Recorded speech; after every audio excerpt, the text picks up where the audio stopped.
बाया, बघितलं का? करून करून भागला आणि देवपूजेला लागला.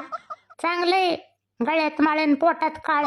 हे बघा, आता मी पूर्णपणे सुधारलेलोय. मला वाईट बोलून कुणी माझं मन दुखवायचं काम करू नका. देवाची द्वारी उभा क्षण भरी, तेने मुक्तीचारी साधी येल्या. बोला राम कृष्ण हरी. गळ्यात माळ पोटात काळ असले टोमणे मारून मला कुणी बोलू नका. एखादा सुधारत असेल तर त्याला सुधरू द्या.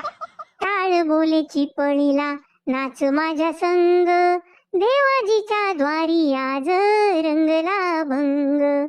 अयो, भावाचे अभंग तोंडपाठ झालेत. हा ना राव. अरे पण तू अचानक सुधारला कसा काय? अरे भावांनो, हा संगतीचा परिणाम आहे. मित्राच्या संगतीने मी वारीला गेलो होतो म्हणून सुधारलो. अगं बाबू, चक्क वारीला? म्हणून आपल्या आयुष्यात चांगल्या संगतीचं फार महत्व आहे. आता मला कुणी माऊ नाही, माऊली म्हणायचं. अयो माऊली,